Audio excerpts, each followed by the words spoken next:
Hi creative friends, this is Saraya and thank you so much for being here. So this video is going to be on how to increase your chances of getting your art published in a magazine. And I just want to say up front that I'm just going to share my experiences and what I've learned along the way. Now, if you are, say, a writer or a gardener, a cook, and you want to get published, I would still take this information and just modify it to your particular craft. So I'm going to talk specifically about mixed media art, but I guess this could apply to any kind of art. Like say, if you are a say you work in oils or you do landscapes or whatever it is. So the first thing that I would do is I would go to a bookstore and I would go look at the different kinds of art magazines. And I would first and foremost see, what magazine would your art feel at home in. That's what I would do. Like, you would look through the magazines, and I know this might seem like a no-brainer. So obviously if you say work in oils, you would not send your art into a magazine that only exclusively did watercolors, for instance.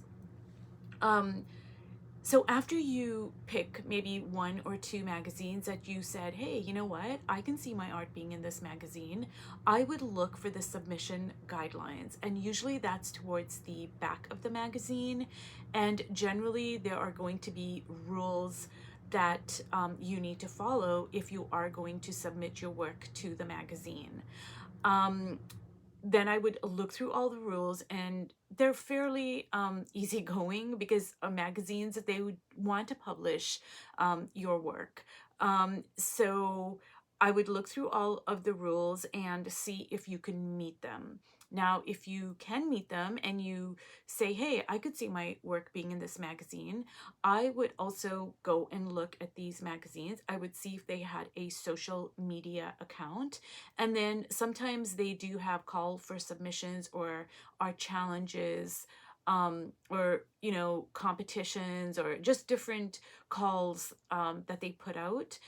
So I would look there too and see, is there anything that your art would kind of meet? And sometimes they might have like say Halloween is coming up or Christmas is coming up, and they might have like a special kind of a call for submissions for that particular occasion.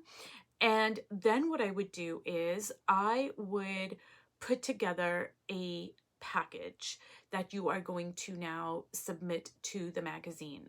So what I tend to do is I tend to go with a very, very professional approach. Like, I would have a cover letter where I very specifically state, what I'm submitting, what my art is about.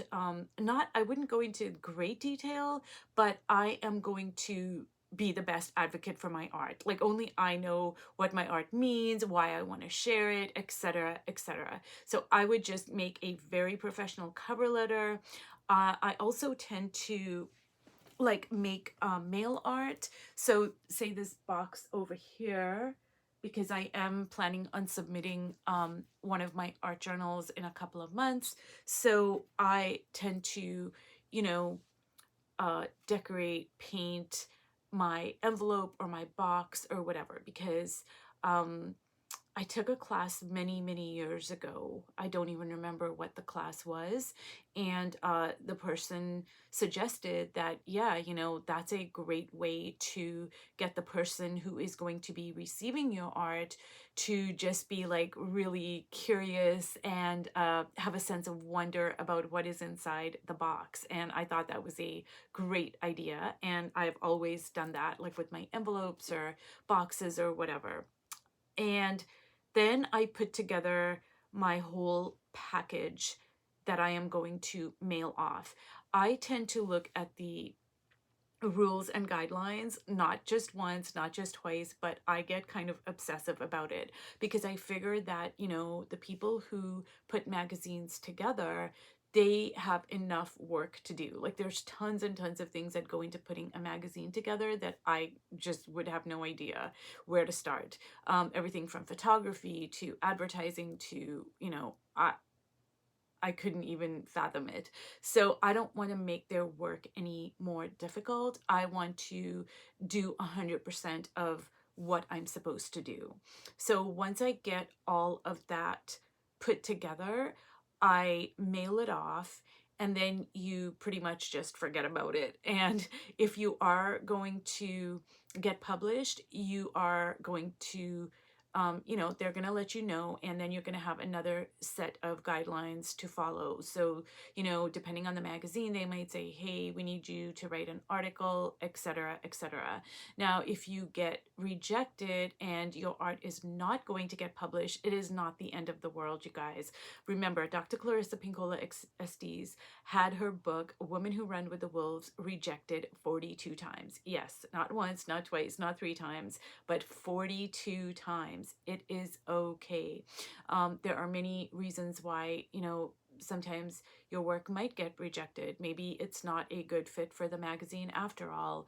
Maybe you need to, delve a little bit deeper into the reasons why you are submitting your art. I mean, there's so many reasons. So it is okay. We learn from it. We recover, we learn from it, and we just move along and we keep on going. Now, the thing to keep in mind is that, like just say you buy a magazine, right? Um, there's going to be so many different viewpoints. Like some articles are going to be really deep. There's going to be a really, very soulful, a lot of thought went into it, etc., etc. And then some art is going to be more whimsical, which doesn't mean a lot of thought didn't go into it, but it's going to be more, well, I just wanted to explore this certain color palette, and we need all of those viewpoints. Like I wouldn't want to open up a magazine and every single article is like really, really deep and intricate and just, like I'd have to expend a lot of energy to read it. And by the same token, I wouldn't want to read a magazine and have every single article be like really kind of lighthearted. Like you want all these diverse viewpoints. And it's the same with anything. Like just say the magazine is a magazine on cooking. Well, you wouldn't want to have all of the same recipes. You wouldn't want to have all of the same type of ingredients. I mean, you want diversity, you want different viewpoints. And from an artistic point of view, what we do as artists is we take a little bit of this and a little bit of that and a little bit of this and a little bit of that, and we put it together, and now we are inspired. Now we go on to create work that is 100% our own, but it has been fueled and sourced and inspired by all these different viewpoints. A perfect example of this is a magazine that I read many years ago about a sculptor. And, I am not a sculptor. And basically, the article, she talked about how over the years, I think it was like over decades, honestly, she had been collecting all of these pieces of bones, actually. And she very meticulously collected them and put them away. And she had no idea why she was doing this. And I actually made a video about it on YouTube, about this exact article, because it was so inspiring. And all she knew was that one day she was going to know why she was collecting bones. And this didn't go on for like 1 or 2 years. This went on for a long period of time. And these bones were, they were quite large. And let me just clarify that I think that, they were bones like when she would go on walks. I think she lived in the desert and she would find these bones. But anyways, one of the things that she said was that just the trusting in her intuition, like I have this intuitive hit that I need to collect these bones. I need to meticulously collect them, mark them, take care of them, and store them. And one day I will know why my instinctual self told me to do that. Now, that has nothing to do with bones per se. She went on to make these amazing sculptures out of the bones. But this has nothing to do with only being a sculptor. It has something to do with listening to your intuition, to how we work as artists. Where do we get our ideas from? It has so much to do with all sorts of different things. And I remember this article because it had such an impact on me. All to say, I'm sorry, I don't mean to be rambling, that we need different viewpoints. So when you submit your artwork, the only thing I would recommend is that you be 100% authentic, be true to yourself. But other than that, like, don't worry about, oh, am I good enough? Or are people going to want to read about this? Well, what if this is too deep? Or what if this is too shallow? Or what if this is too this or too that or whatever? We need different viewpoints, and you never know what is going to connect with somebody. And that is one of the huge reasons why I absolutely love being published. I mean, there's so many reasons that to love being published, but that's one of the huge reasons, is that I never know how I'm going to connect with somebody, who I'm going to connect with, what part of my story is going to resonate with somebody and then inspire them to whatever. It doesn't matter. They don't have to create this or create that or whatever. We never know when we put our work into the world, we never know how it's going to change even one person's life. So you guys, I am rooting for you. You can do this. If you have a dream, an idea, an inclination that, hey, I want to get my work published in a magazine, follow these steps. It's not 100% guarantee that you are going to get published, but I am telling you, it is absolutely going to increase your chances of getting published. So if you have any questions, please reach out to me.